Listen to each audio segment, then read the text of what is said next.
right, so we need to learn how to solve for a variable when there's more than one variable. Okay, we've been solving equations when there was this one variable and we would end up with a variable equal to a value. For instance, x equals 7, x equals -1/2, those sorts of things.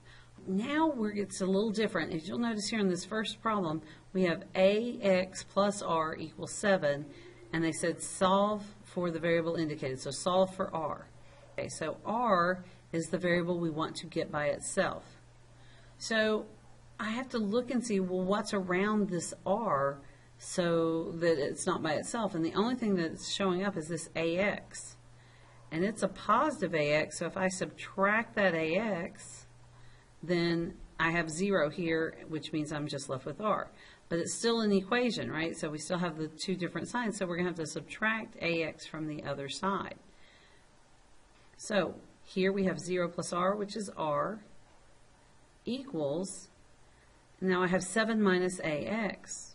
Well, I can't actually subtract. Those aren't like terms, so I just have to write them down. 7 minus ax. And that's my answer. I have solved the equation for r. In other words, r is by itself, and it is equal to 7 minus ax. Let's try another one. Let's look at this next one, which is 4y plus 3x equals 5. And we're supposed to solve it for x. So, what's keeping the x from being by itself? The 3 and the 4y. So, just like up here with the r, and I took away the ax, I'm going to take away the 4y first, because that's furthest away from it, so it's easier to remove that. So we do the minus 4y, and I'll do that on the other side, right, minus 4y. So I have 3x equals 5 minus 4y. But I'm not done because they didn't ask me to find 3x, they asked me to find x. Okay, got to give myself a little more room here.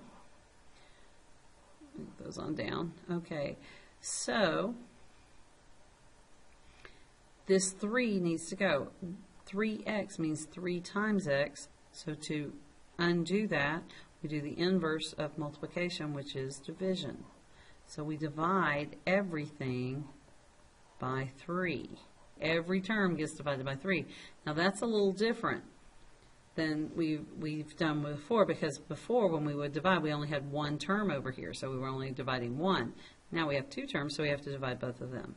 So 3 divided by 3 is 1, so x equals 5/3 minus 4/3 y.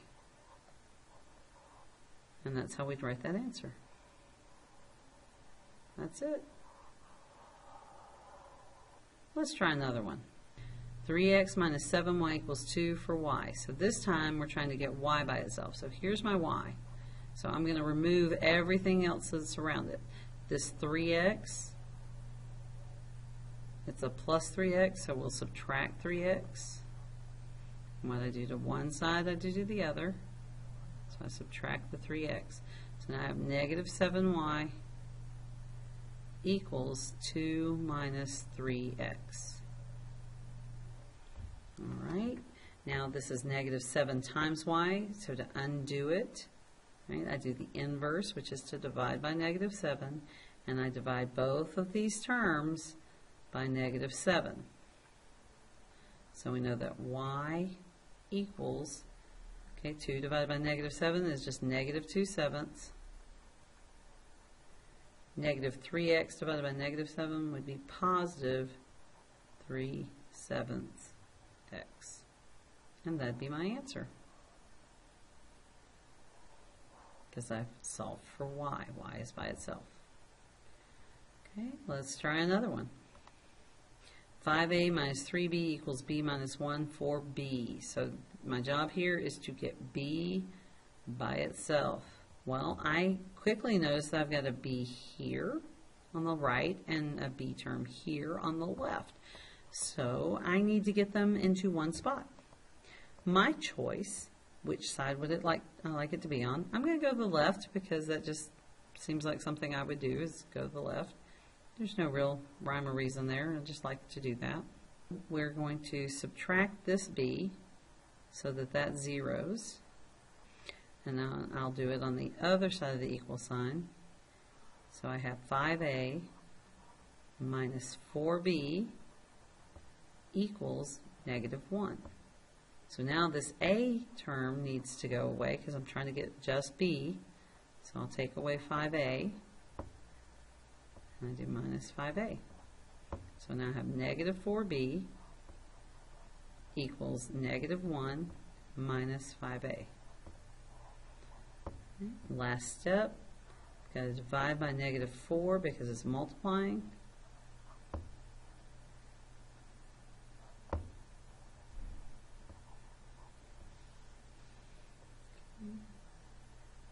Up just a little bit.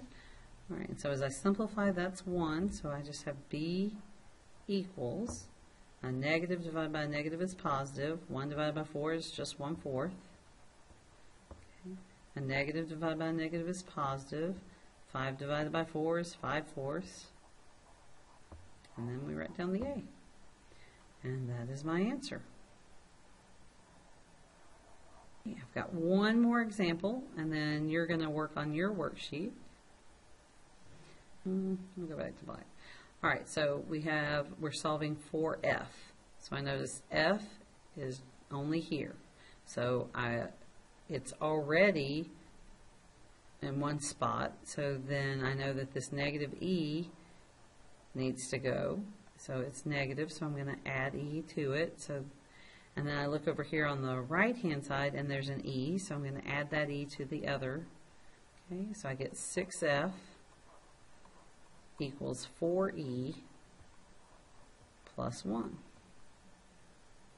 And f's still not alone because the 6 is being multiplied, so we'll do the inverse and divide. And we divide each term by the 6. So we have f equals 2/3 e plus 1/6. Okay, so now it's your job to work on solving for a variable 1 worksheet and ask questions and get help.